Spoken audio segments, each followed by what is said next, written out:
Добрый день, уважаемые друзья. Кутман күн, урматтуу достор.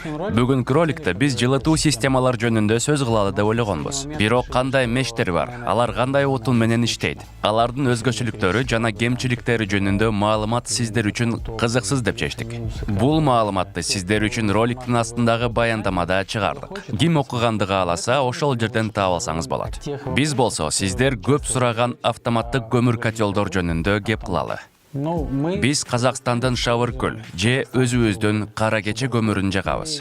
Бул көмүрлөр күйгөндө жабышпайт жана аз күл чыгарат. Көмүрдү канчалык убакытта котелго салганыңыз үйүңүздүн жылуулатканынан жана сырттагы сууктан көз каранды болот. Ооба, свет керек, бирок аз эле, болгону 100-150 ватт. Үйдө свет өчкөндө сиздин мешиңиз да өчүп калат.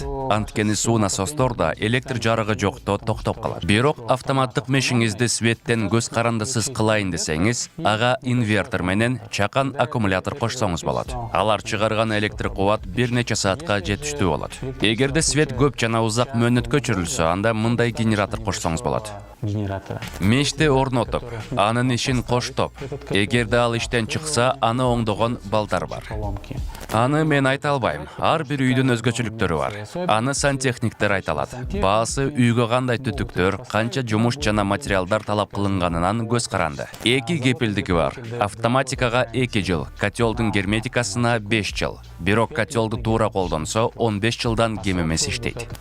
Менде азыр заводдо чыккан мештердин прайс тизмеси бар. Бирок бүгүнкү карантинге байланыштуу мен мештин транспортировка жана растаможканын баасын айта албайм. Карантин бүткөндөн кийин сиздерге туруктуу бааларын айта алам. Ооба, жеткизебиз. Биз заказыбызды топтоп, аны чоң машиналар менен алып келебиз. Ал келгенде бажыдан растаможканы өткөзүп, коңшу өлкөлөргө жибере алабыз. Алдын ала айтар нерсе: завод жеке ишкерлер менен иштебейт. Партнер болгон фирмалар менен гана иштейт. Меш көмүр менен эле автоматтык түрдө эле иштейт. Өзүмдүн үйүмдү мисал кылсам, мен биринчи жолу морду 4 жыл жаккандан кийин тазаладым. Көмүрдү автоматтык түрдө жагуу кол менен жаккандан көп эсе натыйжалуу болот экен. Ошондуктан тазалоосу көп болбойт. Ооба, үйдү жылытуу да, суу ысытуу да болот. Бизге комментарийлерге, директке жазыңыздар, биз жардам беребиз. Комментарийлердин ичинде көмүр менен алышпай эле жылуулатуу насосторду колдонуу ыңгайлуу болот дегендер да болгон. Албетте, ал жөнөкөй да, табиятка да зыян келтирбейт. Келечекте да аны көбүрөөк колдонот деп ойлойбуз. Бирок тилекке каршы анын баасы көмүр мештен жок дегенде 3 эсе кымбат келет. Андай жылуулатуу атайын коштоого да зарыл болот. Эгерде эки мештин баасын салыштырсак, жылуулатуу насосторго төлөнгөн акчанын айырмасына сиз көмүр мешке 20 жылдык көмүрдүн запасын аласыз. Көп кайрылуулардан мештин баасын билген кардарлар аны өтө кымбат деп тапкан. Аны силер ар кандай жагынан карасаңар болот.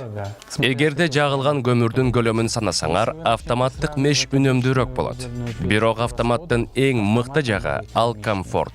Сиз каалаган температураны тандайсыз. Мештин жанына жумалап барбайсыз. Сиз аны тазалабайсыз. Үйүңүз күлсүз, көөсүз таза турат. Сиз өзүңүздү, эмгегиңизди, комфортуңузду канчалык баалаганыңызга жараша болот. Урматтуу достор, сиздердин жылуулатуу системага тиешелүү ролик чыккандан кийин пайда болгон бардык суроолоруңузга жооп бердим деп ойлойм. Эми ЛСТКга тиешелүү суроолор калды. Андан ары курулушка тиешелүү маселелер жөнүндө, канализация, чатырдын туура жабылуусу, кандай чатыр системалар бар жөнүндө сүйлөшөбүз. Кызыктуу болот. Жазылыңыздар, көрүшкөнчө.